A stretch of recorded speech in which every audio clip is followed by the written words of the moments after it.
السلام علیکم ورحمۃ اللہ وبرکاتہ۔ آپ دیکھ رہے ہیں شاہد امجدی چینل۔ آپ سے گزارش ہے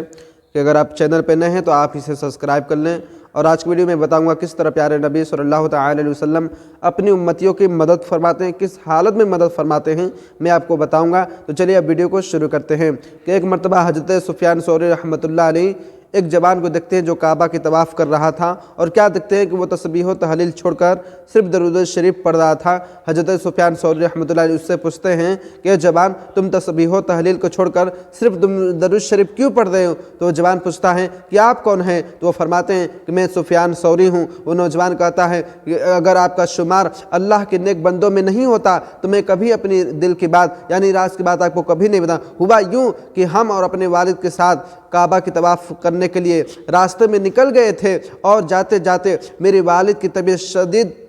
شدید خراب ہو جاتی، تکلیف میں آ جاتے ہیں، میرے والد کا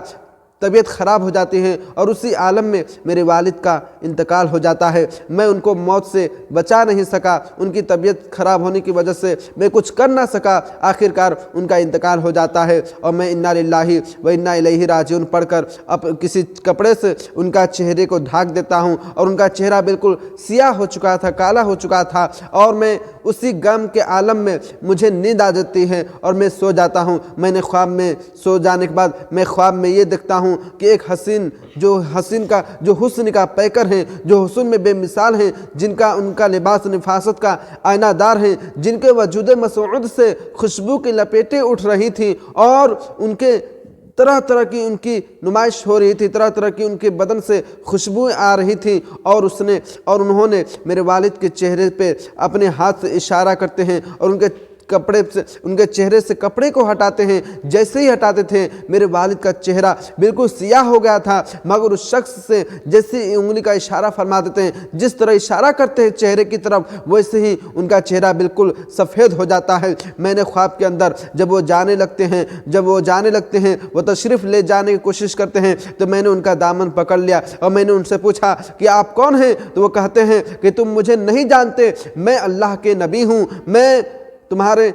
نبی ہوں، محمد رسول اللہ صلی اللہ تعالی علیہ وسلم ہوں۔ اتنا کہنے کے بعد حضور ارشاد فرماتے ہیں کہ تم جانتے ہو اگرچہ تمہارا باپ چاہے کتنا بھی گناہگار ہو، چاہے کتنا بھی گناہ کرتا تھا، مگر وہ مجھ پر درود پاک پڑھتا تھا، اور جو کوئی مجھ پر درود پاک پڑھتا ہے میں اس کی فریاد کو سنتا ہوں۔ اس نے مرنے سے پہلے مجھے فریاد کیا تھا، مجھے آواز دیا تھا، مجھے طلب کیا تھا، اور میں نے اس کی مدد کرنے کے لیے میں حاضر ہو گیا ہوں۔ اتنا کہنے کے بعد وہ نوجوان نیند سے بیدار ہو جاتا ہے، اور کیا دکھتا ہے کہ اپنے والد کا جو چہرہ بالکل سیاہ تھا وہ بالکل سفید ہو چکا تھا۔ میرے دوستو، میرے عزیزو، اس بات سے پتہ چلتا ہے کہ جو لوگ